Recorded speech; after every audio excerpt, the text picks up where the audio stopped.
Hey everybody, this is chapter 22 of the Westing game. Losers, winners. Saturday morning, a new message was posted in the elevator.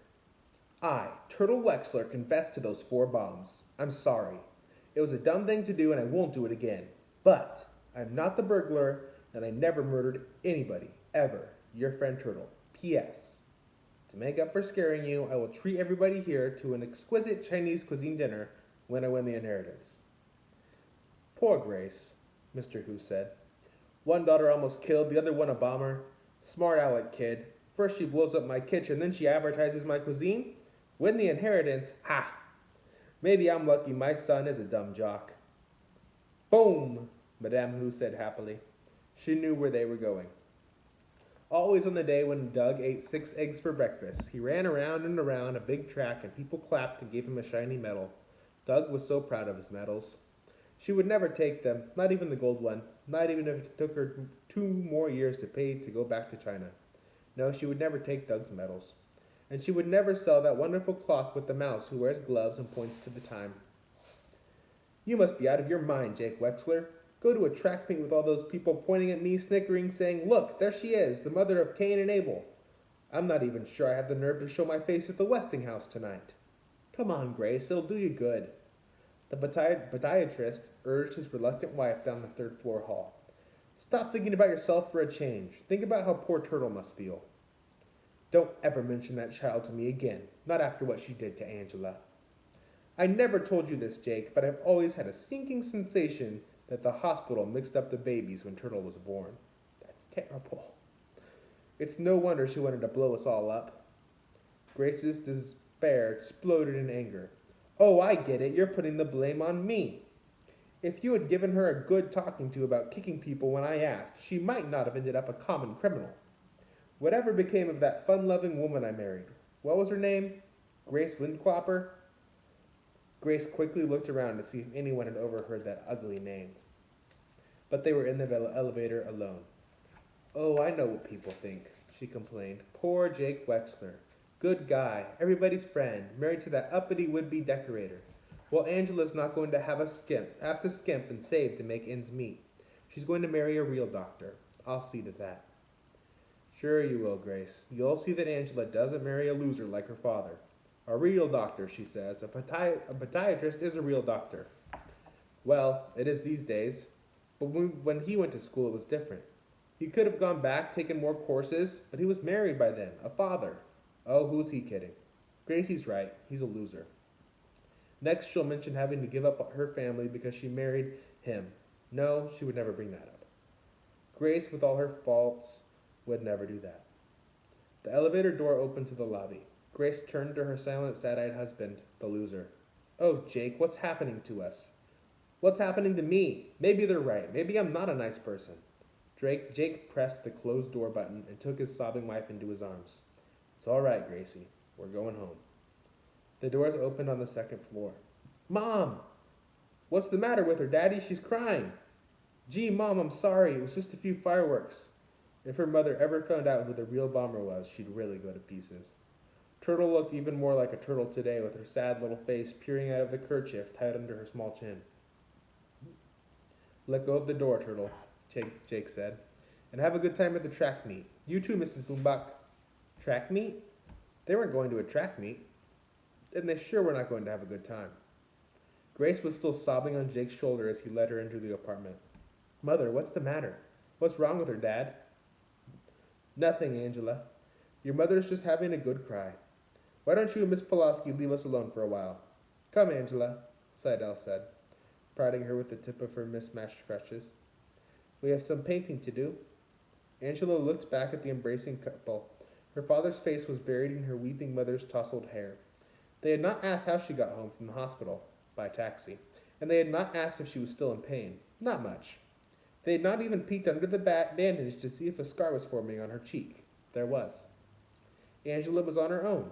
Well, that's what she wanted, wasn't it? Yes, it was. She uttered a short laugh, and her hand flew up to the pain in her face. Do I look funny or something?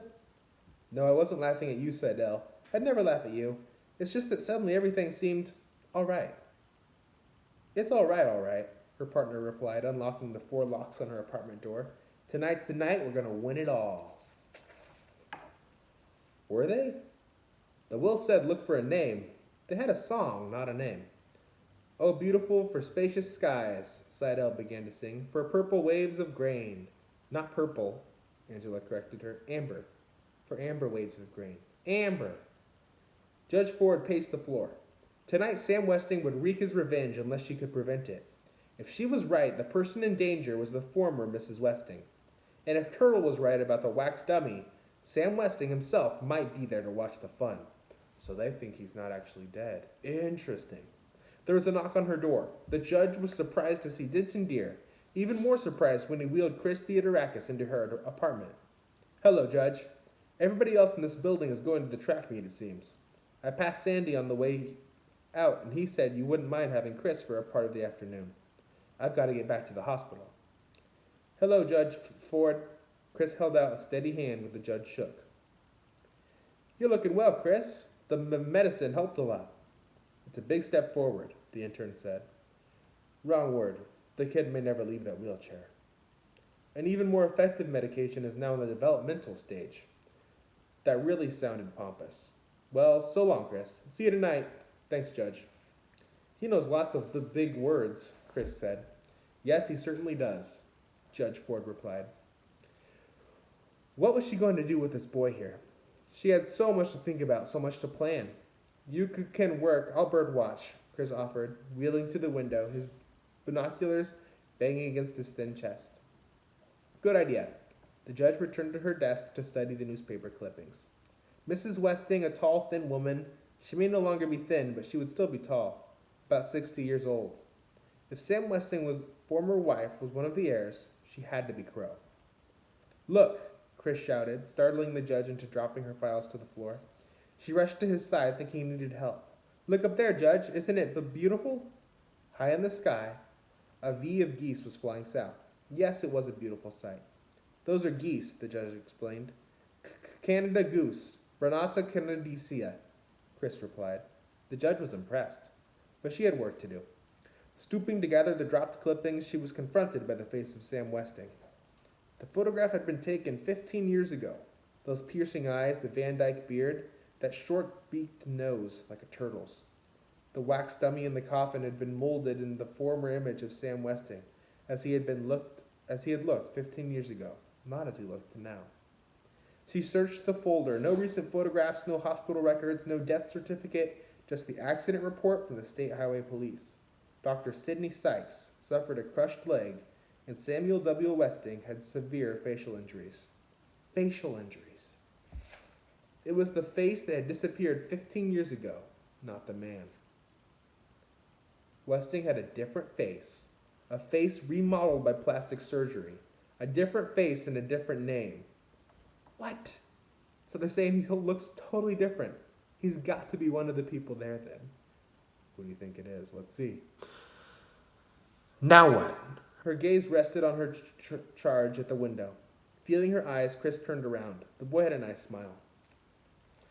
I hope you're better at filling cavities than making false teeth, Turtle said, gripping the arms of the dentist chair. In a glass cabinet against the wall, 3 rows of dentures grinned at her with crooked teeth. Overlapping teeth, notched teeth. Those faults are what makes the dentures look real, the dentist explained.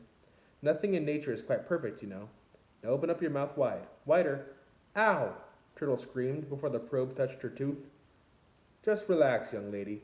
I'll tell you when to say ow. Turtle tried to think about other things. False teeth, buck teeth, that rotten buck-toothed Barney Northrup stopped by this morning to tell the Wexlers they would have to pay for all the damage done by the bombs. Barney Northrup called her parents irresponsible, and had called her something worse, much worse. He sure was surprised by that kick. It was her hardest one ever. Now you can say ow. Dennis unclipped the towel from her shoulder. Turtle pressed her tongue over the drilled tooth. She had not felt a thing, but the real pain was yet to come. Flora Boombach was taking her to the beauty parlor to have her singed hair cut off. College teams from 5 states competed in the first indoor track meet of the season, but the big event, the mile run, was won by a high school senior. That's my boy! That's my Doug! Mr. Who shouted, one voice among thousands cheering the youngster on his victory lap. Cameras flashed as Doug posed, smiling broadly, index fingers high in the air. I owe it all to my dad, he told reporters, and cameras flashed again as Doug flung his arm around the proud Mr. Who. Just wait until the next Olympics, the inventor thought. With Doug's feet in my inner soles, he'll run them all to the ground. Later that evening, Madame Hu, chattering in an unintelligible Chinese, made it known that she wanted Doug to wear the prize to the Westinghouse. Standing on tiptoe, she placed the ribbon over his bent head and patted the shiny gold medal in place on his chest. Good boy, she said in English. A saddened Sandy returned to apartment 4D. Hi, Chris. Did you talk to him, Judge? Talk to whom? Barney Northrup. He was waiting at the front door when I got back from the track meet. Remember, Barney Northrup is the person who put them all in the apartment. Could he be Sam Westing? He fired me right on the spot. I told him you wanted to see him, figuring you might put in a good word so he'd let me stay on. No, Mr. McSuthers, I'm sorry, but I haven't seen Barney Northrup since I rented this apartment. Barney Northrup. Was that Westing's disguise? False buck teeth, slick black wig, pasted on mustache? Well, it's not the first time I got fired for no cause. The dejected doorman blew his nose loudly in a Westing man-sized hanky. Hey, Chris, bet you don't know the Latin name of this red-headed woodpecker. That was a hard one. Chris had to say Melanerpes erythrococcus very slowly. Some smart kid, hey, Judge? Chris, the judge, and I have a little business to discuss. Excuse us for a minute. Judge Ford joined the doorman in the kitchen. Our game plan is this, Mr. McSuthers. We give no answer at all. Our duty is to protect Westing's ex-wife. Crow? Sandy guessed. That's right. There's something else that's been bothering me. I know it sounds crazy, but well, I found out Otis Amber doesn't live in the grocer's basement. He's not as dumb as he pretends. He's a snoop and a troublemaker, and I don't think he is who he says he is. And who do you think Otis Amber is? The judge asked. Sam Westing. Judge Ford leaned against the sink and pressed her head against the cabinet.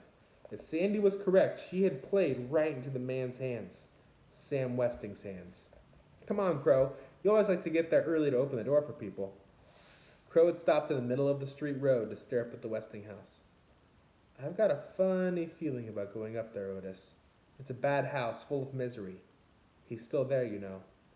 Sam Westing is dead and buried. Come on, if we don't get up there, we're going to have to give the money back.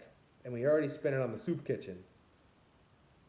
I feel his presence, Otis. He's looking for a murderer, Violet's murderer. Stop scaring yourself with crazy notions. You sound like you're on the bottle again. Crow strode ahead. I didn't mean that, Crow, honest. Look up there at that moon. Isn't it nice?